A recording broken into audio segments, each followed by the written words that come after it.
Tenemos el día de hoy a Juan Íñigo Carrera. Muchas gracias por aceptar la invitación. Y sin más dilación, hoy el día de hoy nos va a dar una charla sobre relaciones capitalistas y la clase trabajadora como sujeto histórico. Y intentaré hacer una breve presentación para que luego él entre con la exposición. Bien. Juan Íñigo Carrera es doctor en Historia y licenciado en Economía. Es también autor de varios libros como El Capital, Razón Histórica, Sujeto Revolucionario y Conciencia, y ha hecho grandes aportaciones entre las nuevas lecturas sobre la crítica de la economía política y la obra de Marx. Además, es también director del CICP, Centro de Investigación para la Crítica Práctica, en los cuales llevan a cabo, por ejemplo, seminarios sobre el capital, entre otras actividades. Aparte, también dicta cursos y talleres de investigación en los que, bueno, centrados en crítica de economía política, el método dialéctico, etc. Bien. Lo primero es decir que la exposición no seguirá un esquema preestablecido ni hablará de unos puntos determinados, sino que a medida que el ponente o Juan vaya desarrollando, bueno, vaya presentando diferentes apartados, se irá desarrollando la exposición misma. Entonces, para ello yo intentaré, bueno, presentar unos puntos generales y, por tanto, la presentación solamente será orientativa. Bien, la exposición partirá desde el conocimiento humano como parte del metabolismo de vida de los seres humanos y su carácter social. Es decir, partirá desde las categorías más simples que se encuentran, bueno, que se enmarcan dentro de la práctica humana y la revolución de este mismo metabolismo de vida de la sociedad humana. Luego, el carácter social de las personas, que se fundamenta en las relaciones sociales sobre las que se asienta este metabolismo de vida, y cómo se relacionan y se desarrollan entre sí esas categorías más simples, desarrollando el mismo metabolismo de vida, el carácter social y el conocimiento humano, hasta constituir las categorías que se encuentran en la obra de Marx. Para descubrir esas mismas categorías, como puede ser el valor o otras categorías. Hay que decir también que no se van a analizar estas categorías profundamente, sino que se intentarán contextualizar, por así decirlo, el papel que tienen estas categorías dentro del sistema capitalista y cómo se constituye el sistema en su conjunto. Y para terminar, entrará también cómo se relaciona todo esto con la cuestión del sujeto histórico, que es el proletariado, y la toma de conciencia del proletariado como, bueno, de su papel como sujeto histórico. Y sin más dilación, le pasaré la palabra a Juan para que comience con su exposición. Bueno, para mí buen día, creo que para ustedes es casi buenas tardes. Ante todo yo les quería agradecer a la gente de la Universidad Popular la invitación y la posibilidad de presentar mis desarrollos con ustedes. Tal vez por culpa mía, porque yo tardé mucho en contestarles el eje del tema, de lo que iba a exponer, quedó más abierto de lo que yo pensaba. Porque en realidad mi propuesta era, a raíz de lo que me habían planteado por el interés sobre el método y sobre el método dialéctico, era mirar la cuestión de la reproducción dialéctica de lo concreto.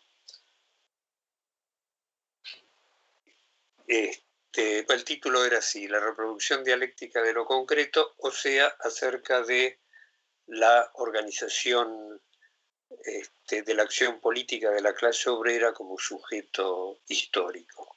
Entonces yo voy a tratar de ir desplegando lo que había planteado Aritz, y al mismo tiempo voy retomando lo que había pensado plantear. Y como punto de partida, lo que quisiera enfrentar o quisiera plantear es algo que, si uno lo mira históricamente en la acción política de la clase obrera, aparecía como un eje central, como un problema central respecto de la forma de la organización de la acción, el carácter científico y por lo tanto el carácter objetivo de la forma de regir la acción, en contraste, justamente lo que parecía era, voy a hacer apelar al viejo título del socialismo utópico, socialismo científico, lo que se contraponía era con un socialismo utópico que arrancaba de la abstracta voluntad libre de los miembros de la clase obrera y la superación del modo de producción capitalista brotando simplemente de de una voluntad naturalmente libre. El planteo del contraponer a esta forma de organizar la acción una organización que partiera de conocerse a sí misma como sujeto de un proceso de superación del modo de producción capitalista de manera objetiva, fue tomando aspectos fuertemente dogmáticos a lo largo de todo un periodo histórico, pero ya de la década uno puede decir de 1970 para acá, al revés, empezó a tomar el carácter de algo que fuera no solo repudiable, sino imposible en sí mismo, y ha resurgido como fundamento de la acción política de la clase obrera la imagen de la necesidad de recurrir a una conciencia que brota de la condición, de una supuesta condición de los miembros de la clase obrera como sujetos naturalmente libres y que repudia los planteos respecto de la posibilidad de conocer objetivamente las propias determinaciones, cuestión que no ocurre solo dentro de los planteos sobre la acción política de la clase obrera, sino que ocurre respecto del conocimiento científico en general, donde aparece que en realidad es imposible tener un conocimiento objetivo, que todo intento de conocimiento objetivo es un intento de imponer la propia interpretación sobre las interpretaciones de los demás y que por lo tanto es un intento totalitario de dominación sobre los demás. Entonces, me pareció que tenía sentido empezar el desarrollo, empezar el enfoque de la cuestión mirando esta situación. Ahora, uno puede mirar esta situación de dos maneras. Una manera es decir, no, pero bueno, veamos los fundamentos inmediatos, las leyes que corresponden a un conocimiento dialéctico y contrapongámoslas a los principios, a las leyes en que se fundamenta lo que es la forma actualmente universal del conocimiento en general, pero del conocimiento científico, que es la representación lógica. Y entonces parecería que en este enfoque, lo que uno debería hacer es tomar los conceptos, y así aparece en algún texto, los conceptos fundamentales de, por ejemplo, el materialismo dialéctico o el materialismo histórico, y contraponerlos a los conceptos fundamentales de la otra forma de conocimiento, esto es una representación. Y lo que yo siempre me pareció muy expresivo y muy necesario de tomar en cuenta y de ver qué es lo que uno lo enfrenta, no de interpretar qué es lo que te voy a citar, sino qué preguntas le despierta a uno esto que lo voy a citar. Y esto se refiere a un planteo que hace Marx en las notas marginales al libro de Economía Política de Wagner, donde dice, yo no parto de conceptos.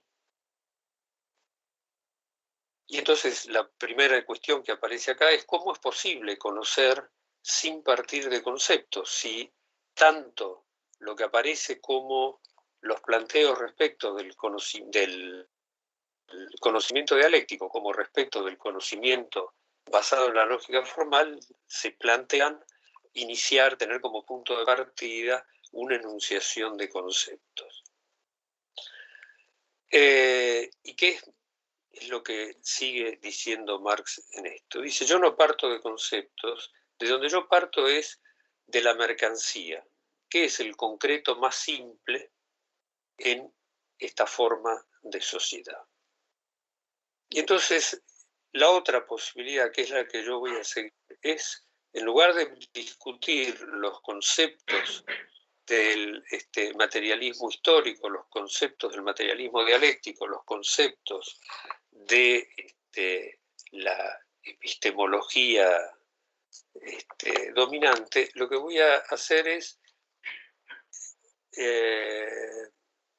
tomar ese planteo y arrancar desde la forma más simple que tiene el proceso de vida humana. Si lo que estamos hablando es de un conocimiento propio del ser humano, vamos a tomar como punto de partida para ver a dónde nos lleva, enfrentarnos a la forma más simple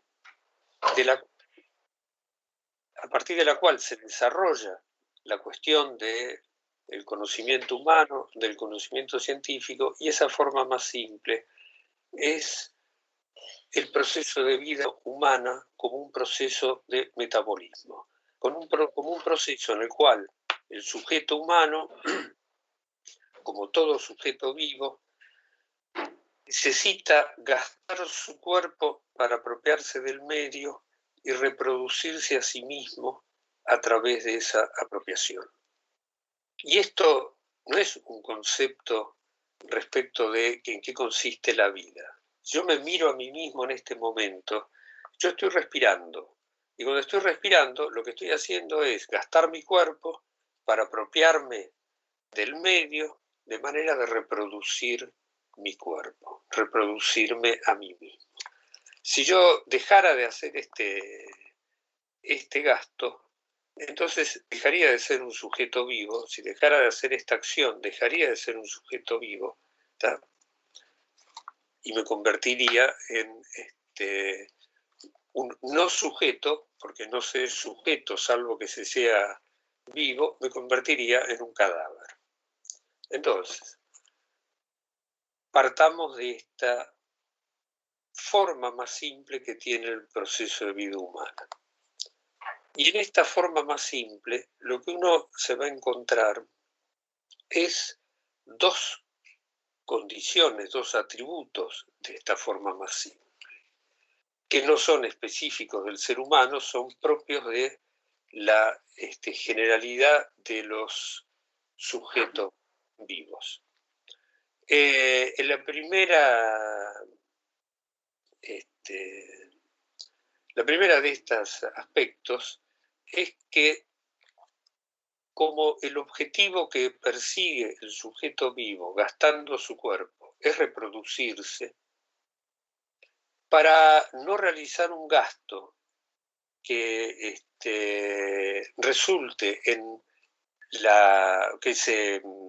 que avance sobre un medio que es ajeno al sujeto vivo y que en consecuencia resulte en un gasto que no le permita a ese sujeto vivo reproducirse, desde las formas más simples de vida, lo que hacemos los sujetos vivos es partir en nuestra acción no del gasto pleno de nuestro cuerpo, sino de un gasto limitado de nuestro cuerpo con la finalidad de apropiarnos virtualmente de la potencia que tenemos como sujetos respecto de la potencia que nos ofrece el medio. Es decir, lo que hacemos es conocer si ese medio sobre el cual vamos a operar es un medio para nosotros o es un medio que nos es ajeno.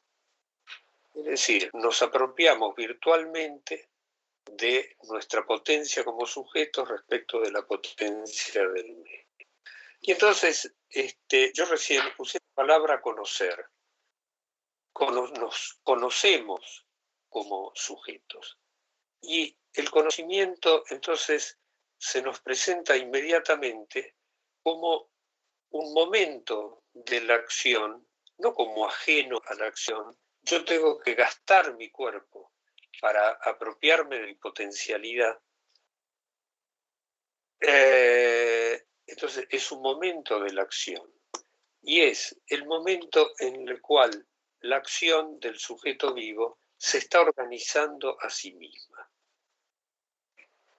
Y esto yo siempre lo contrasto con justamente cuando se parte de conceptos, lo que aparece es que el conocimiento es contrapuesto a la acción. Especialmente lo que aparece es que la forma del conocimiento objetivo, es decir, la teoría científica, es algo separado y contrapuesto respecto de la práctica. Se dice, por un lado está la teoría, por el otro lado está la práctica, y una relación entre ambas tiene que haber, aunque nunca se termina de definir cuál es esa relación. Y lo que yo estoy planteando es, el conocimiento es la acción puesta en marcha, en el proceso en que se está organizando, y obviamente como la acción va operando sobre el medio y en consecuencia va operando sobre la propia subjetividad, el conocimiento, es decir, la organización de la acción, se tiene que desplegar a todo lo largo de la acción. Pero yo lo voy a tomar en general cuando vaya haciendo esta exposición por partida, para simplicidad de la exposición. Y esto me lleva a a enfrentar otro planteo que hace Marx, que es respecto de la tesis 11 sobre Feuerbach. La tesis 11, todos supongo que conocemos, es los filósofos no han hecho sino interpretar al mundo de distintas maneras, de lo que se trata es de cambiarlo. ¿Cómo se mira de manera general esta afirmación? Se mira como si los filósofos interpretaron al mundo y el problema que hay es que después no actuaron, porque había que cambiarlo y no lo cambiaron. Ahora, si nosotros tenemos el conocimiento como organización de la acción, nos enfrentamos a una cuestión completamente distinta. El problema con los filósofos no es que conocieron y no actuaron, es que conocieron a través de interpretar al mundo y de ese conocimiento resultó una acción que no cambió al mundo. Y entonces nos tenemos que preguntar frente a los planteos respecto de que es imposible un conocimiento que vaya más allá de la interpretación. Si fuera imposible un conocimiento que vaya más allá de la interpretación, entonces sería imposible cambiar al mundo. Yo voy a volver varias veces sobre este aspecto. Entonces, lo primero que tenemos es conocer es la acción puesta en marcha y es la organización de esa acción. El otro aspecto que yo siempre considero central resaltar cuando uno mira la forma más simple del proceso de metabolismo es que como la necesidad del sujeto vivo es gastarse a sí mismo para apropiar al medio y reproducirse, es una necesidad del sujeto vivo avanzar en su capacidad para apropiarse del medio. En consecuencia, necesita transformarse a sí mismo, desarrollar la potencia que tiene como sujeto para avanzar en la apropiación del medio. Y si nosotros miramos también respecto de las formas dominantes del conocimiento y del conocimiento científico en particular, lo que aparece es la concepción de que nada puede portar en sí mismo la potencialidad para transformarse, que todo cambio brota del exterior, que todo cambio o tiene un carácter accidental, es ajeno a la propia subjetividad, o tiene que brotar del exterior. Y en este sentido, puesto muy inmediatamente, pero después voy a tratar de avanzar más concretamente sobre esto, si nosotros miramos al capital como nuestra relación social general, la forma en que organizamos universalmente nuestro proceso de vida y en consecuencia como la única relación social que tenemos, respecto de la cual no hay una exterioridad, no hay una afuera, entonces, si la necesidad de cambiar, de superar el modo de producción capitalista, solo pudiera venir de fuera, entonces estamos condenados a la eternidad del modo de producción capitalista, porque no hay nada fuera de él. Y acá también me voy a permitir citar una observación que hace Marx. Esto está en los borradores que finalmente van a operar como los borradores del Capital, en los Grundrisse. Originalmente eran para la contribución a la crítica de la economía política, donde dice: el capital es la potencia que todo lo domina en el modo de producción capitalista. Por lo tanto, constituye el punto de partida y el punto final.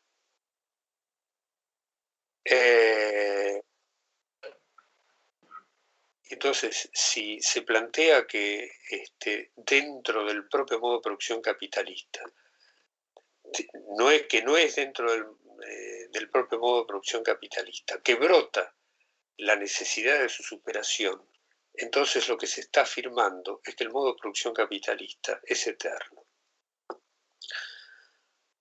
Voy a tomar aire un instante para seguir adelante. Además es bastante difícil hablar una pantalla donde no se ven las caras de los interlocutores, pero bueno.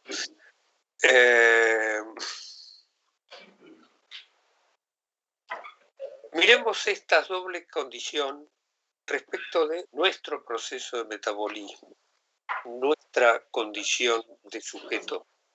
Y lo primero que vamos a tener es que la forma propiamente humana de avanzar en la capacidad para apropiarnos del medio no es simplemente gastar el cuerpo y tomar el medio tal como inmediatamente se nos presenta, sino que es gastar el cuerpo productivamente para transformar ese medio en un medio que sirva para reproducir la vida humana.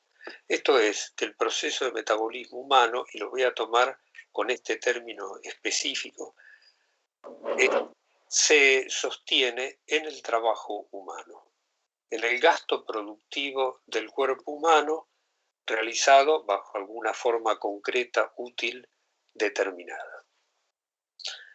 En consecuencia, la forma propiamente humana de avanzar en la capacidad para apropiarse del medio y reproducir la vida humana es el desarrollo de las fuerzas productivas del trabajo, de la potencia que tiene el trabajo para transformar al medio. Y la forma de lograr ese desarrollo de las potencias productivas del trabajo, las fuerzas productivas del trabajo, reside esencialmente en la producción de medios de producción, es decir, en una sucesión de procesos de transformación del medio en una herramienta, en un medio que sirve para producir, que a su vez sirve para producir, que sirve para producir, y que llega finalmente a la producción de un medio de vida que reproduce, que sirve para ser apropiado por una persona humana y reproducir su vida. Y entonces, si nosotros miramos este proceso, lo que vamos a tener es el otro aspecto que teníamos de cómo se desarrolla el conocimiento humano. Uno puede mirar el conocimiento humano arrancando como un conocimiento simplemente animal, que a medida que el trabajo humano va desplegando sus fuerzas productivas, lo que va ocurriendo es que se va separando cada vez más el punto de partida del proceso de vida humana, el punto de partida del gasto del cuerpo, del punto de llegada, del punto en el cual se dispone de un medio de vida para reproducir. Y en consecuencia, la organización del proceso de metabolismo humano necesita extenderse cada vez más en su alcance, porque necesita apropiarse en el punto de partida de qué potencialidad va a tener finalmente ese gasto que se va a hacer productivo del cuerpo. Y entonces vamos a tener un conocimiento que arrancó como un conocimiento simplemente animal, de un animal con un proceso de metabolismo ya específicamente complejo, pero va a ese conocimiento a tener que extenderse hasta el punto en el cual solo va a poder desencadenar el proceso de metabolismo humano a condición de que se sepa a sí mismo un proceso de organización de la acción y que por lo tanto que se sepa a sí mismo un proceso de conocimiento. Y ese conocimiento que se sabe a sí mismo conocimiento es la conciencia, es el conocimiento consciente, es la conciencia humana. Y así como la acción humana va cobrando la forma de una acción consciente, organizada con un conocimiento consciente, un conocimiento que se sabe conocimiento, esa acción humana va transformándose en una acción voluntaria, en una acción que sabe conscientemente hacia dónde apunta, lo cual no quiere decir que el resultado que va a tener sea ese que está, al cual está apuntando, porque sabe a sí misma que la necesidad que va a realizar no es una necesidad simple, no es una necesidad inmediata, sino que es una necesidad cuya realización toma la forma de la posibilidad, toma la forma de, al mismo tiempo, de ser una necesidad, es ninguna necesidad de realizarse. Y entonces lo que vamos a tener es el trabajo, es la acción organizada de manera consciente y voluntaria, es la acción ahora ya no, es una acción que ya no se diferencia simplemente de la acción productiva, simplemente animal, porque hay todo un montón de animales que tienen acciones productivas, por la extensión del conocimiento que la rige, sino por la forma del conocimiento que la rige. Y entonces lo que vamos a tener es que cuando hablemos del trabajo lo vamos a reservar para la acción propiamente humana, y lo que vamos a tener es que esa acción productiva humana se diferencia no ya como una especie de la acción animal, sino como un género distinto respecto de la especificidad animal. Lo que vamos a tener es un ser genérico humano. ¿Y qué es lo que nos enfrenta esta condición de ser genérico humano? Nosotros lo que tenemos es el proceso de vida humana se sostiene en el trabajo. El trabajo es una acción consciente y voluntaria. Y en consecuencia, lo que tenemos es que cada generación humana se encuentra con un mundo que ha sido producido por el trabajo de la generación anterior. Y por lo tanto, ahora lo miro al revés, cada generación humana produce a través de su trabajo a la generación que le sigue.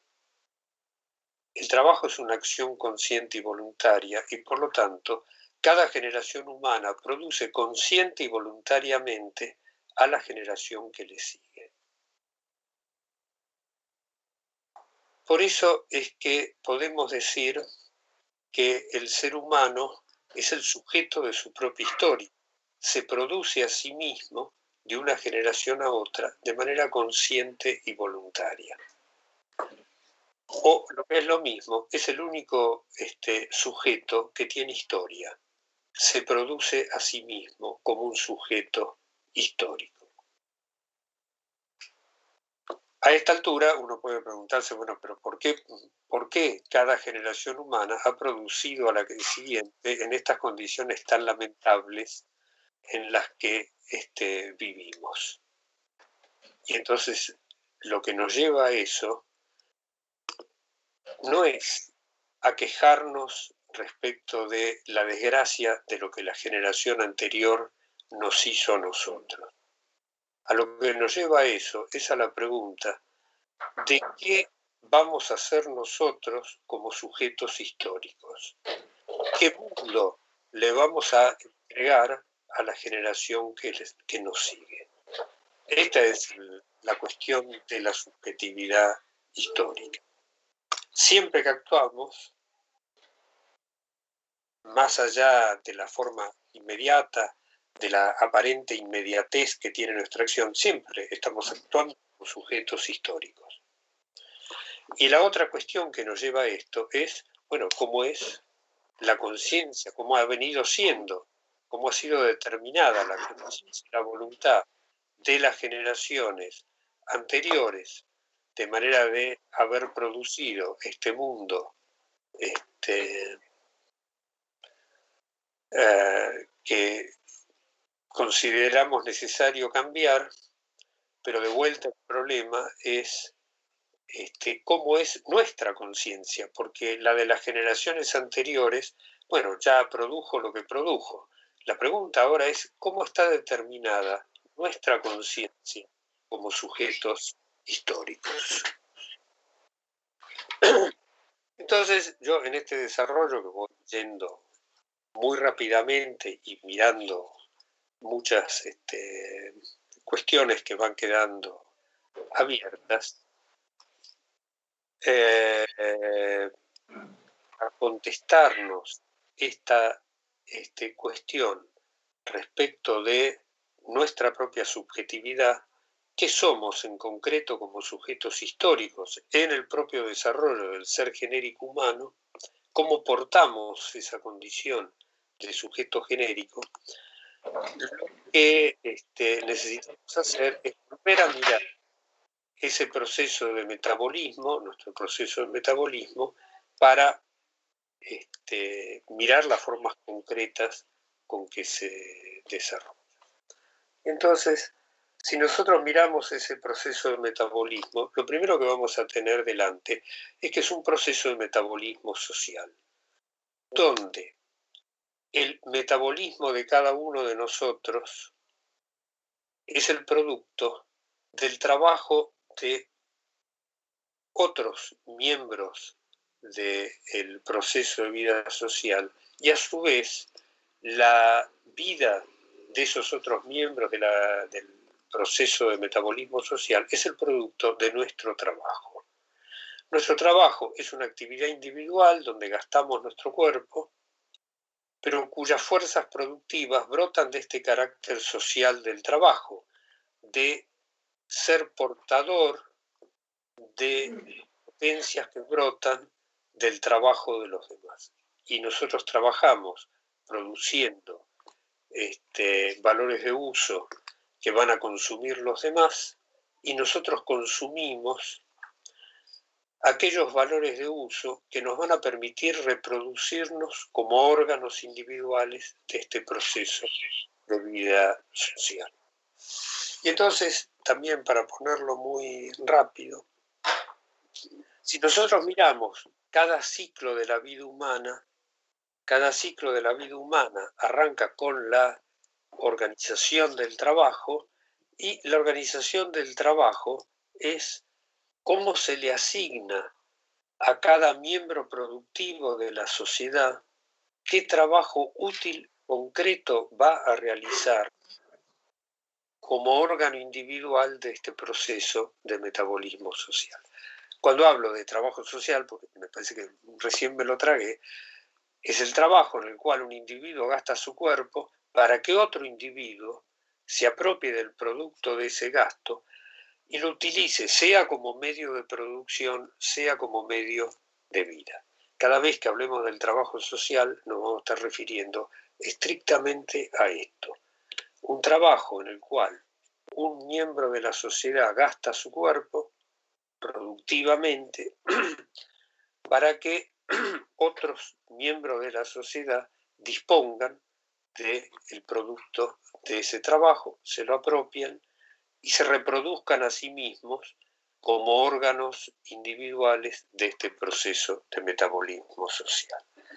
Entonces, lo primero que tenemos es el punto de partida de cada ciclo del proceso de vida humana, es cómo se le asigna a cada miembro productivo de la sociedad qué trabajo, de qué forma útil, concreta, va a gastar esa cuota de capacidad general para trabajar que tiene en su persona, que tiene en su cuerpo, de manera de producir un valor de uso social. Y así como a cada miembro productivo de la sociedad en ese punto de partida se le asigna qué trabajo útil concreto, qué modo útil concreto va a gastar su capacidad general para trabajar, al mismo tiempo hay que asignarle qué producto del trabajo social realizado por los demás va a consumir de manera de poder reproducirse como órgano de este proceso. Va a consumir como medio de producción para trabajar para los demás, va a consumir como medio de vida para reproducir su persona. Entonces, esto es la organización de este proceso, de cada ciclo del proceso de vida social, desde el punto de vista de la unidad de este proceso, en el cual cada individuo es un órgano, cada persona es un órgano individual. Pero si ahora lo miramos desde el punto de vista de cada uno de estos órganos individuales, la cuestión respecto de la organización del proceso de trabajo y consumo social es cómo saberse uno mismo órgano individual de este proceso de metabolismo. Cómo saberse uno mismo, cómo saber uno mismo qué trabajo útil concreto va a, o realizando qué trabajo útil concreto va a gastar su cuota de fuerza de trabajo social. Y entonces tenemos que mirar esta doble determinación. Yo para mirar esa doble determinación, antes voy a hacer una aclaración para ahorrarme después términos. Yo dije de entrada, el trabajo es un gasto productivo del cuerpo,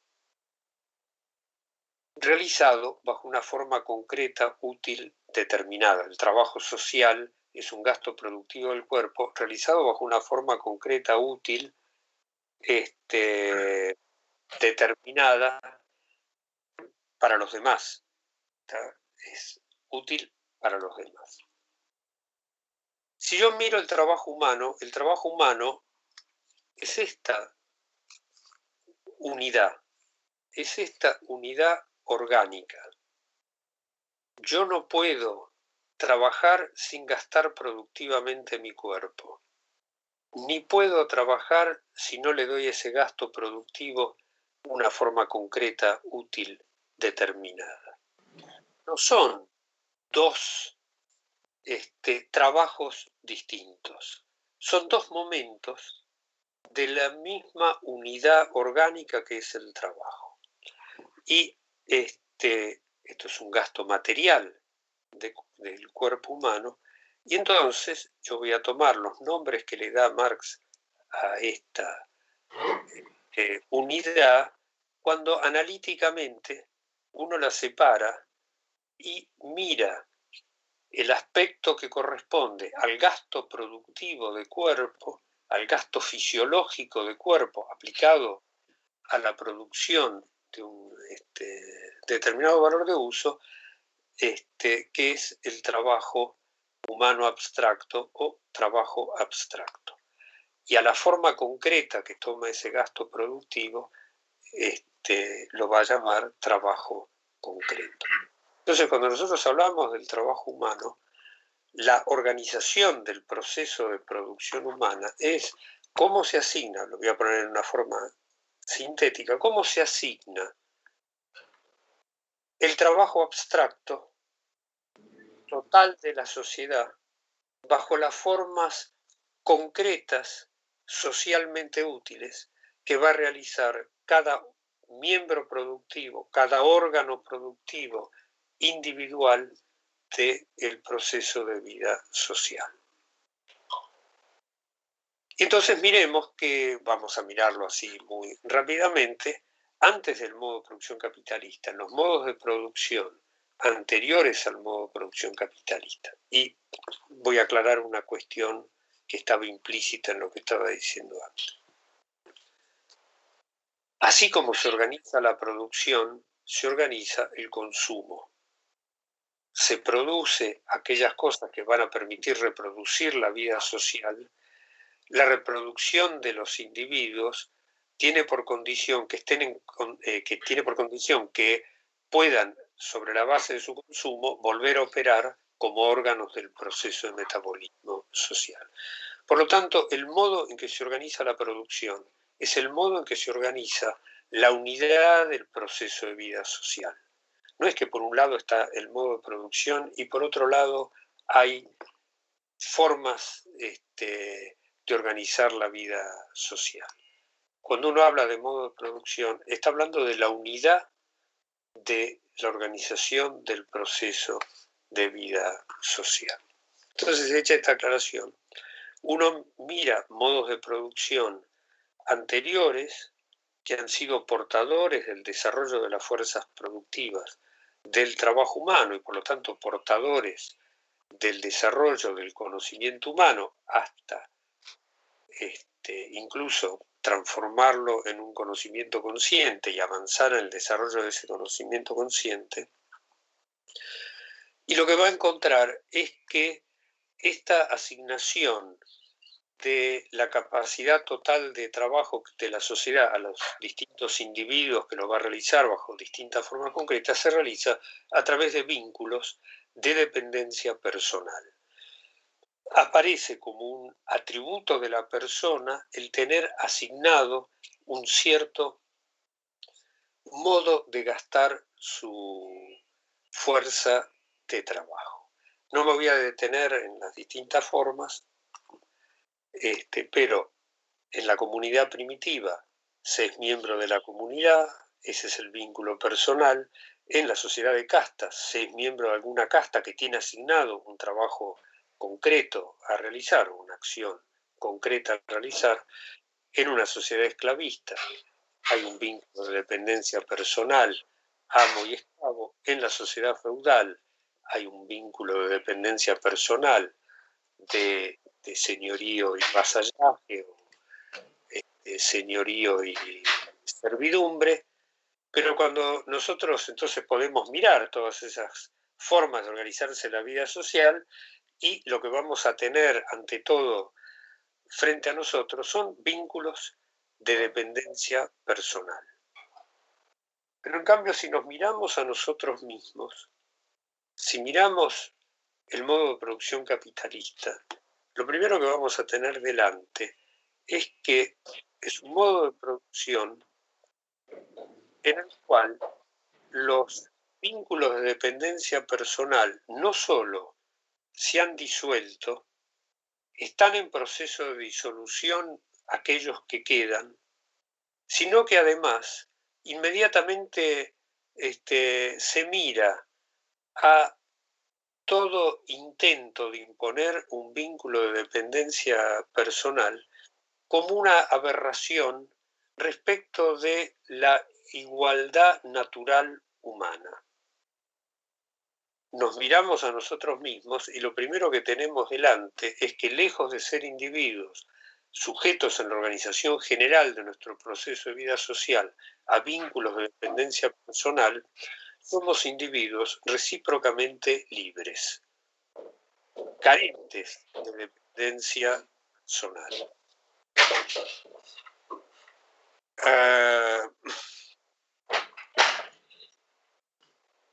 Y en consecuencia, lo que nos tenemos que preguntar es, como individuos recíprocamente libres, ¿de qué modo organizamos la unidad de nuestro proceso de metabolismo social?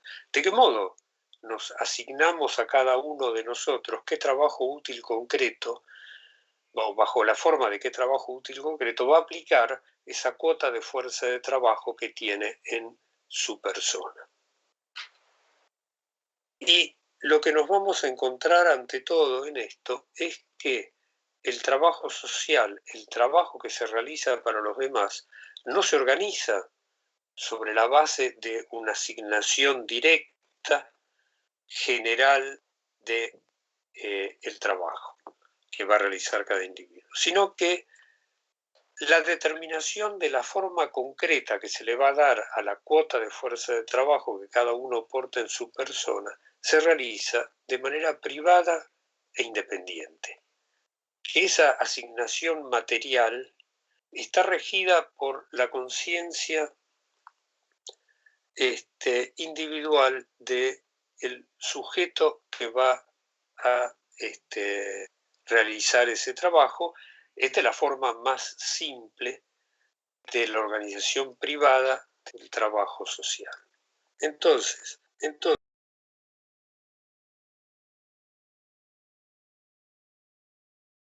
de manera privada e independiente,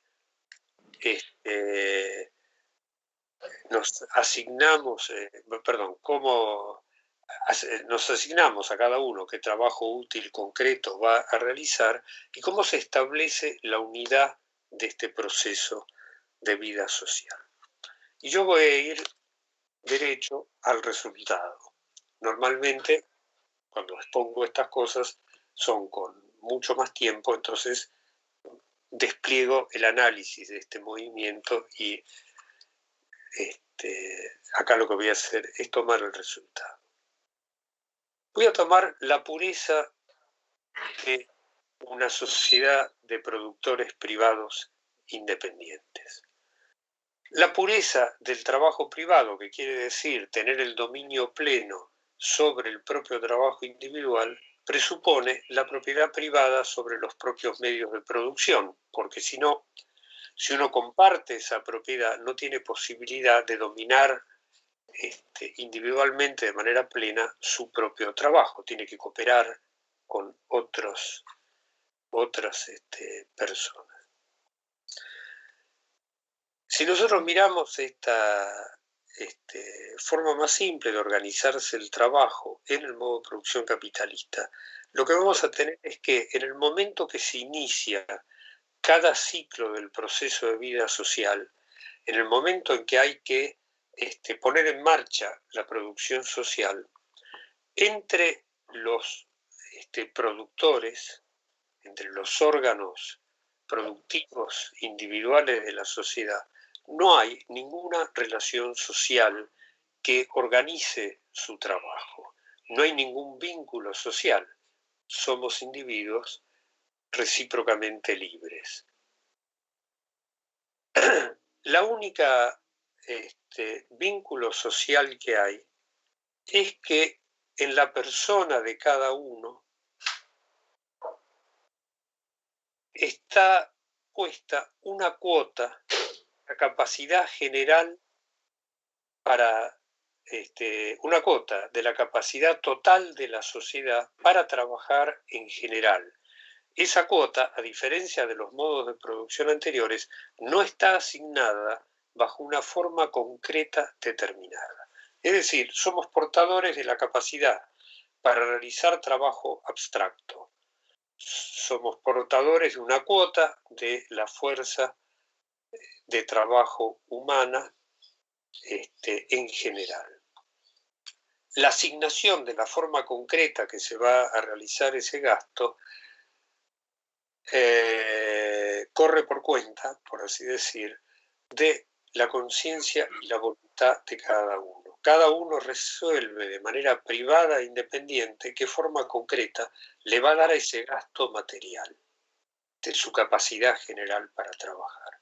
Y pone en marcha su trabajo y tiene como resultado el producto de su trabajo. Pero nosotros dijimos la organización del trabajo social, del trabajo que se hace para los demás. En consecuencia, ese producto del trabajo no es para uno mismo, es para los demás.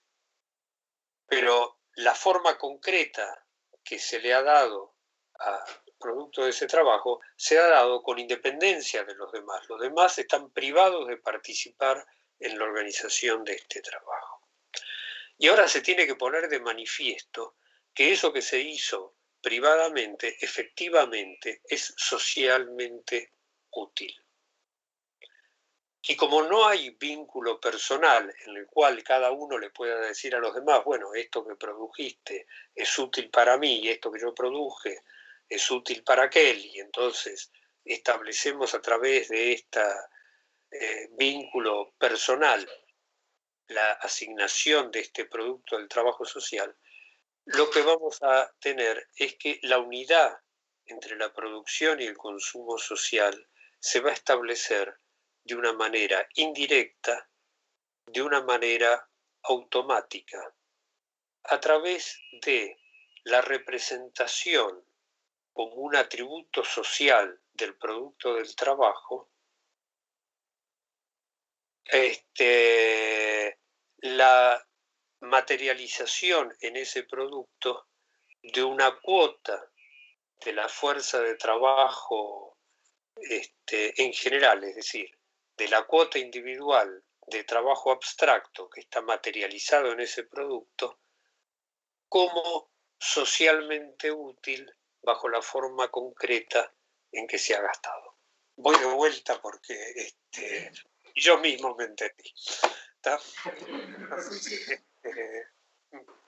Voy de vuelta. Como estoy tratando de ir muy compacto, a veces lo compacto hace imposible el expresarlo.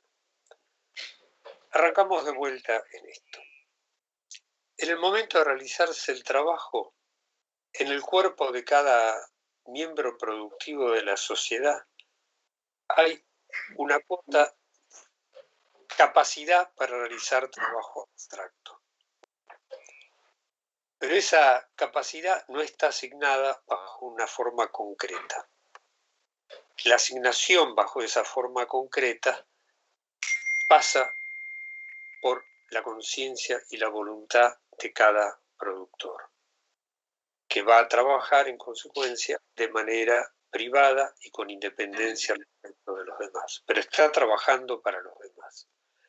Terminó la producción, ya ahora el trabajo se acabó, el trabajo se materializó en su producto, no existe más como actividad, solo existe materializado en su producto. Gasto productivo en general, es decir, trabajo abstracto, gasto productivo hecho bajo una forma concreta, es decir, trabajo concreto. Hay que reconocer ahora que ese gasto productivo en general ha sido realizado bajo una forma concreta que es socialmente útil. Y ese reconocimiento no se puede hacer inmediatamente a través de la misma forma concreta en que se ha gastado el trabajo. Donde hay vínculos personales, ese reconocimiento está hecho a través de la forma concreta en que se realizó el trabajo, ¿no? Se casó en la comunidad primitiva, se casó un animal. Ahora, ¿cómo se va a reconocer que eso es socialmente útil? Es porque este individuo que lo casó es un órgano productivo, se lo conoce como un órgano productivo de esta comunidad y como tal órgano productivo lo que tiene que hacer es cazar. Pero acá el problema es que como tal órgano productivo no se sabe si lo que hizo era lo que tenía que hacer o no era lo que tenía que hacer. ¿Cómo se reconoce entonces que hizo o no hizo lo que tenía que hacer? Tardíamente, porque ya lo hizo y ahora no hay vuelta atrás. Hay un mecanismo de reconocimiento automático, indirecto, que consiste en que, como hay que reconocerle si gastó su cuota de trabajo abstracto bajo una forma concreta útil, hay que mediar ese reconocimiento con la condición de órgano general del trabajo social, no órgano concreto.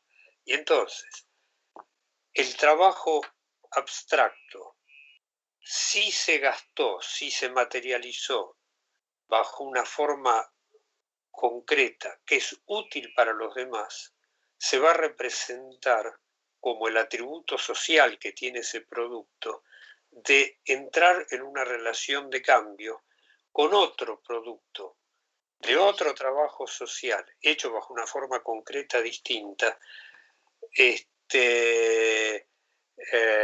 encierra la misma gasto productivo de cuerpo humano. Esto es, no sé si quedó más claro o no, pero lo voy a poner en estos términos. El trabajo abstracto socialmente necesario que se materializó de manera privada e independiente en su producto se va a representar como el valor de este producto, es decir, como el atributo de cambiabilidad que tiene este producto, y este producto va a tomar la forma histórica específica de mercancía, donde establecemos la unidad de nuestro proceso de metabolismo social a través del cambio de mercancías, donde establecemos esta unidad en el mercado. Entonces,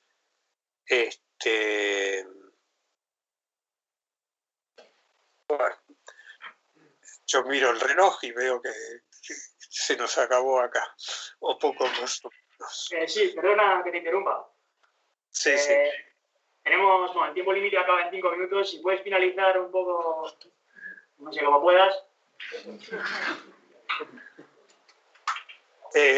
Bueno, como empezamos un poco más tarde, Sí. vamos a actuar como poseedores de mercancías. ¿Qué tiene que hacer el poseedor de mercancías? Tiene que representar a su mercancía. ¿Cómo se reconoce a sí mismo como órgano individual del proceso de metabolismo social? No se puede reconocer a sí mismo de manera inmediata, porque no tiene un vínculo inmediato con los demás.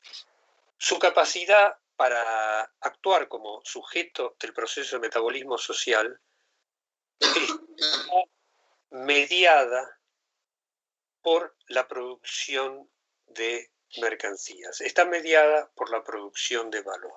Yo voy a ser rápido para hacerlo en 5 minutos, pero voy a negociar como productor de mercancías. Esto es mi relación social general, este es mi vínculo, supongo que se estará viendo, tiene muy poquita capacidad para vincularme socialmente. Pero si yo no tengo ese vínculo en el bolsillo, entonces no tengo vínculo social. Si mi necesidad humana no se puede representar a través del dinero, entonces yo no tengo vínculo social y no puedo participar del consumo social. ¿Qué es lo que sabe todo productor de mercancías? Sabe que lo que tiene que hacer es producir valor. Tiene que poner su conciencia y voluntad al servicio de producir un atributo social que no es de su persona, sino que es del producto de su trabajo. Tiene que producir valor. Y como es ajeno a su persona,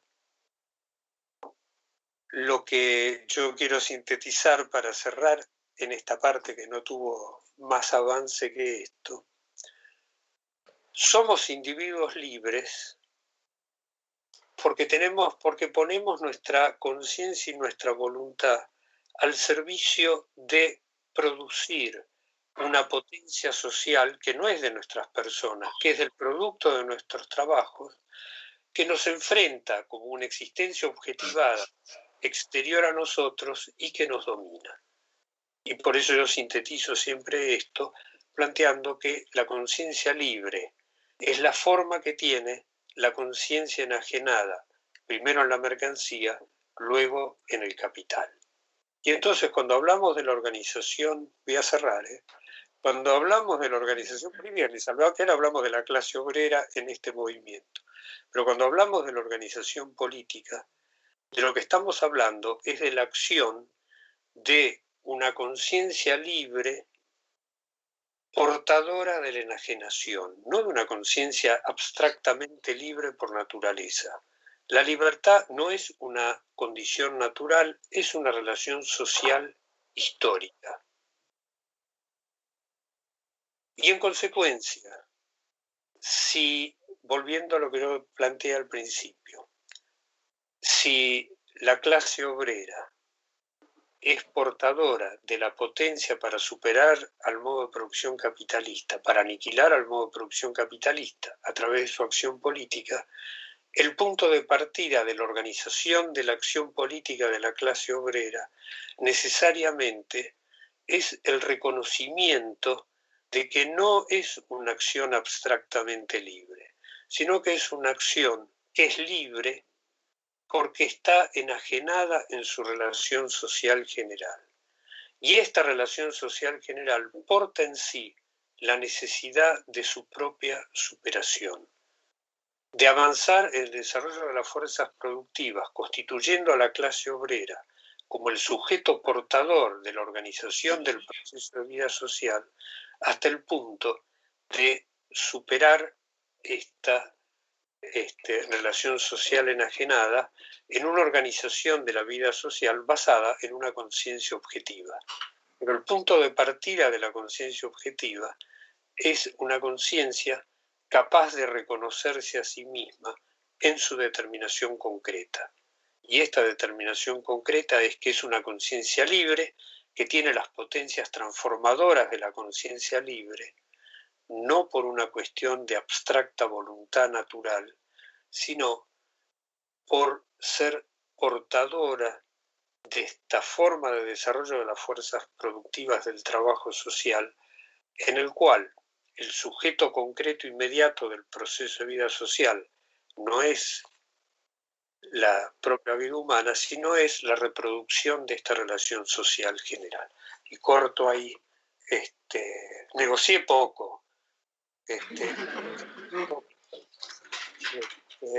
Espero que algo de esto del cierre se haya podido seguir. De todas formas, esto para terminar. Yo prefiero esto que hice. Pensé que lo iba a poder hacer más rápido, no mucho más, pero prefiero haber hecho esto que hice y no haber llegado a el desarrollo pleno sin haber puesto en claro toda una serie de cuestiones. Porque mi objetivo, y yo siempre lo planteo, no es convencer a nadie de lo que yo estoy diciendo.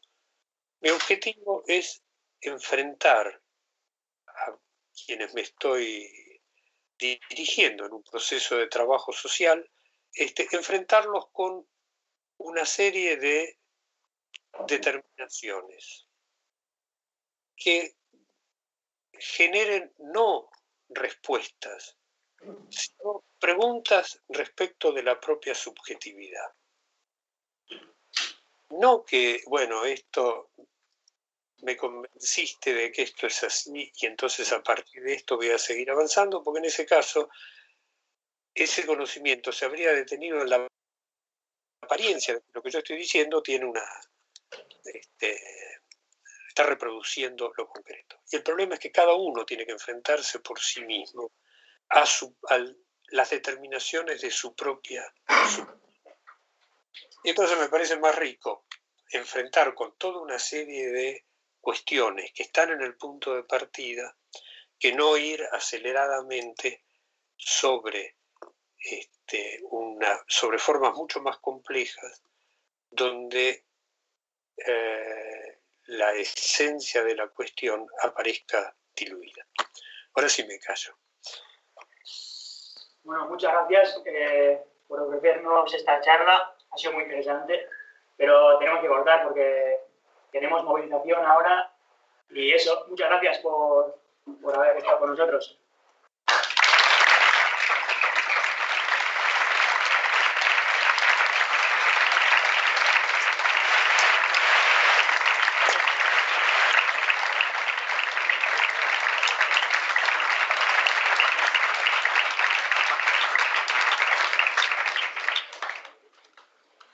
Te dejo que cortes.